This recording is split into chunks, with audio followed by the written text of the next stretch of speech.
I have a wife and 2 kids, a 3-year-old daughter named McKenna, a 14-month-old boy named Boston, and we got a 3rd one on the way due December 9th. So yeah, thanks. It's getting to the point now where the 3-year-old is starting to express how she misses me and stuff like that when we go on the roads, and that makes it tough. But it's I guess it's the way to make a living, I suppose.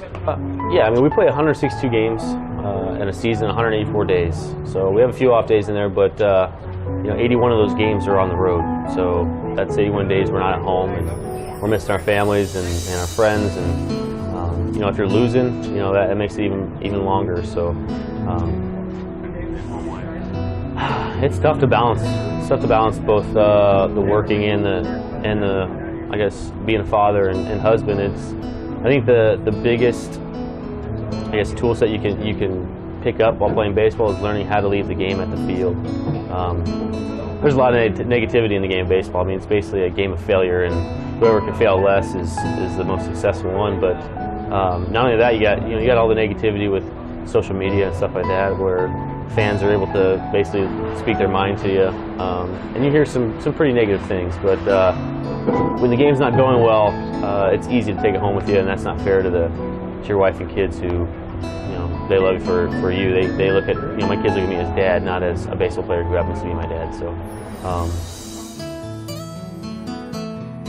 I had quite a tough time because there is a lot of changes within our club.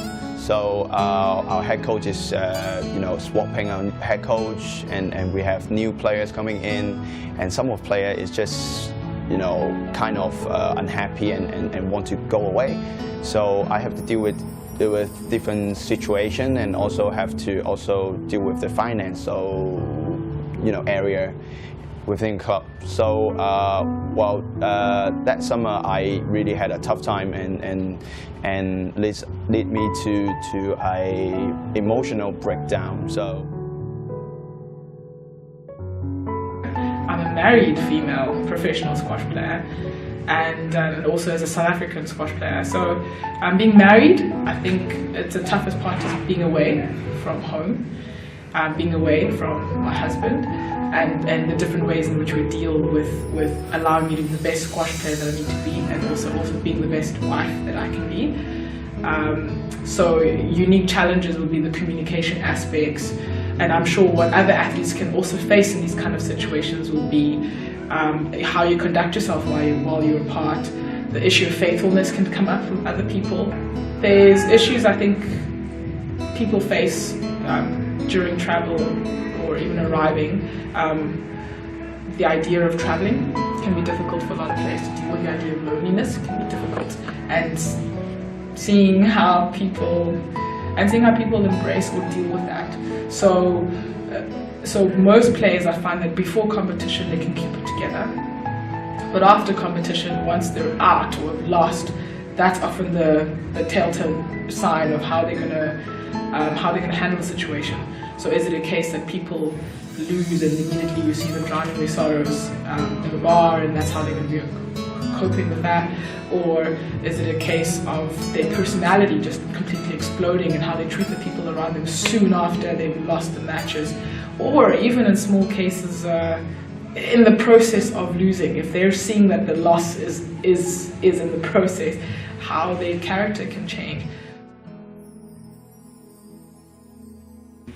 When I started playing professional football, just seeing the look in people's faces when I told them I was a professional footballer, or yeah, seeing the approval or feeling the approval once I scored a goal or I had a good game, and that started driving me in my formative years to wanting to play football. With that came pressure, because I think I started losing the joy of just the purity of the game. I started losing that, like, you know, when you play with your friends a five-a-side and you're just loving the game and you're enjoying it. As you go to a higher level, as you go to a more elite level, there's pressures that come with that, because now it's a business. There's pressure to perform, there's pressure for results. So with that pressure came, I started wanting, I needed people's approval more. started playing for people's improvement more, and I started wanting the pat on the back, wanting the people's acceptance a lot. I wanted the fans' acceptance, I wanted the acceptance of my coach, the acceptance of my teammates. So with that came a different type of pressure that I don't think I was emotionally and mentally ready to handle. I wasn't equipped to handle that. You can be rejected in one training session on a Monday, and the next training session you can be accepted. So it almost becomes an emotional roller coaster from day to day, which if you're not emotionally ready to handle, you need to find acceptance in other things. Or you need to numb the pain, or you need to just numb the storm that's going on in your mind. I know I can bore people by saying, but sometimes you have to repeat things to people.